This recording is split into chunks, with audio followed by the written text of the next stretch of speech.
Bienvenue dans SUAP le podcast qui vous amène à la découverte du secours et soins d'urgence aux personnes. Je vous souhaite une très bonne écoute. Intervention pour détresse respi. On arrive. La victime est là, consciente, assise. Elle cherche son air, vraiment. Ce premier regard, il est fondamental.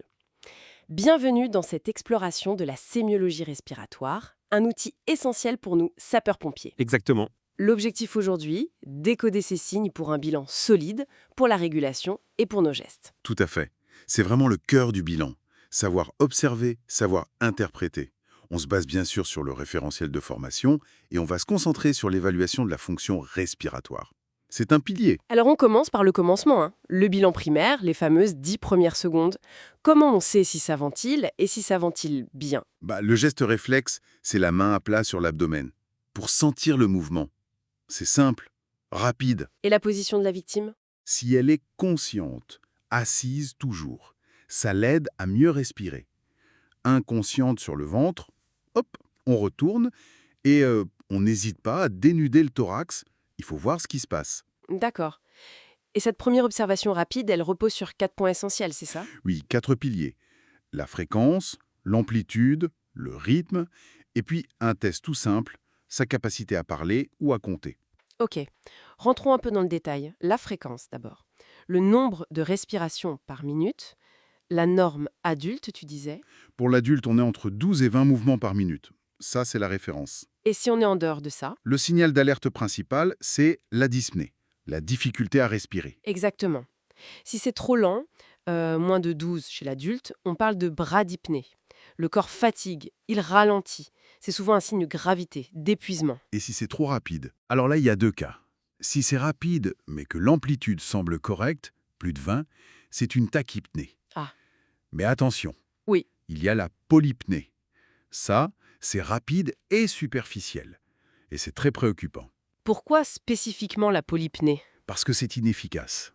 L'air bouge vite, mais il ne va pas assez profondément dans les poumons pour les échanges gazeux.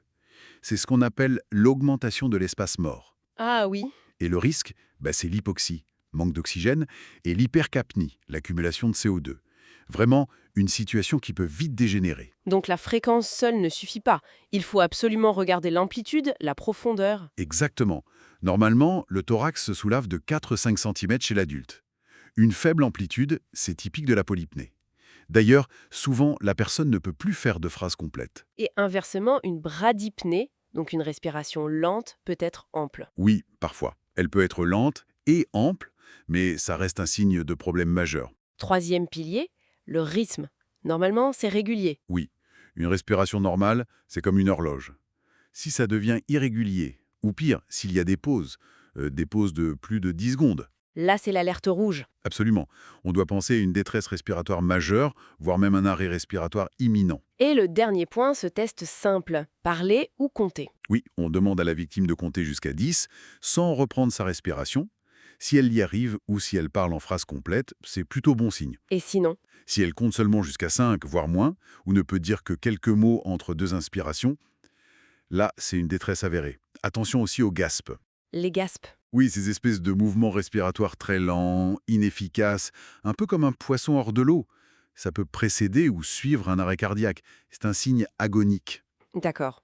Au-delà de ces 4 piliers, il y a d'autres signes à repérer ? Des signes visuels, auditifs ? Tout à fait. Chez les tout-petits surtout, on surveille le battement des ailes du nez. Et puis, très important, le tirage. Le tirage, c'est quand on voit les muscles du cou et entre les côtes qui se creusent. C'est ça. C'est le signe que la personne lutte, qu'elle utilise ses muscles accessoires pour essayer de faire entrer plus d'air.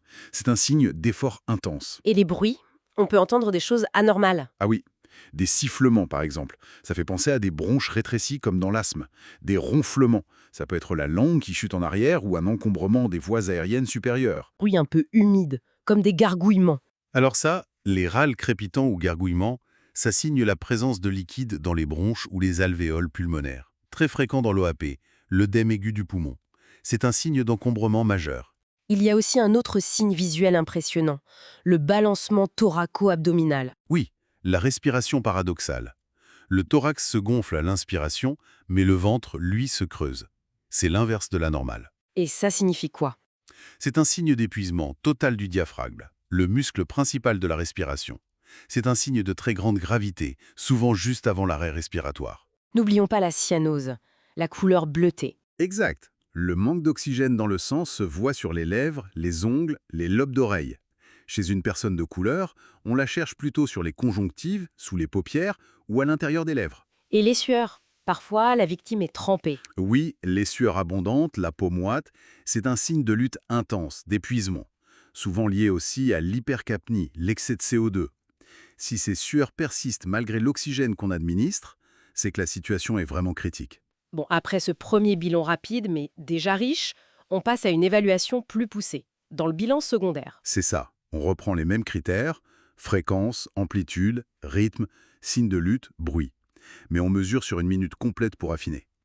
Et on ajoute un outil clé, le saturomètre. La SpO2, la saturation en oxygène. Voilà. On mesure le pourcentage d'oxygène transporté par les globules rouges. L'objectif, c'est d'être entre 94 et 100%. En dessous de 94%, on parle d'hypoxie. Avec une petite adaptation pour certains patients, hein. Oui, chez certains insuffisants respiratoires connus, l'objectif peut être un peu plus bas, autour de 88-92%. Mais ça, c'est sur avis médical. La règle générale, c'est 94%. Mais attention, la SpO2, ce n'est pas toujours fiable à 100%, hein. Ah non, prudence. Le piège classique, c'est l'intoxication au monoxyde de carbone, le CO, ou aux fumées d'incendie. Le CO se fixe sur les globules rouges à la place de l'oxygène. Et le saturomètre ne fait pas la différence. Exactement. Il voit un globule rouge saturé, mais il ne sait pas si c'est par de l'oxygène ou du CO. Donc on peut avoir une SpO2 faussement normale, genre 98%, alors que la victime est en hypoxie sévère. Donc la consigne est claire dans ce cas, hein. Oxygène à haute concentration d'office pour toute victime d'incendie ou suspecte d'intoxication au CO, quel que soit le chiffre du saturomètre, c'est un réflexe vital. Pour terminer, rappelons peut-être 2 signes de gravité extrême qu'il faut absolument reconnaître. Oui, il y a la mousse rosée aux lèvres, très caractéristique d'un ODM massif, gravissime. C'est comme une noyade interne. Et l'autre ? L'hémoptysie, c'est le fait de cracher du sang ou d'avoir du sang dans les crachats ou la toux. Ça signe une lésion pulmonaire potentiellement grave. Parfait. Donc, pour résumer, cette observation méthodique, fréquence, amplitude, rythme, parole, plus tous les signes associés, tirage, bruit, cyanose, sueur et bien sûr la SpO2, c'est vraiment notre boîte à outils pour évaluer une détresse respiratoire. C'est ça. Et maîtriser cette sémiologie, c'est ce qui nous permet de passer un bilan clair et précis à la régulation médicale et de choisir les bons gestes de secours au bon moment. C'est un fondamental de notre métier. Et pour aller plus loin, une question qui reste essentielle. Au-delà de la photo à l'instant T, comment est-ce que l'évolution de ces signes, par exemple, un tirage qui s'installe, une victime agitée qui devient soudainement calme, somnolente, comment cette dynamique doit influencer nos actions, notre anticipation d'une possible aggravation dans les minutes qui viennent? C'est une réflexion essentielle pour une prise en charge efficace. Merci de votre attention et de votre fidélité à SUAP le podcast. À très bientôt pour un nouvel épisode à la découverte du secours et soins d'urgence aux personnes.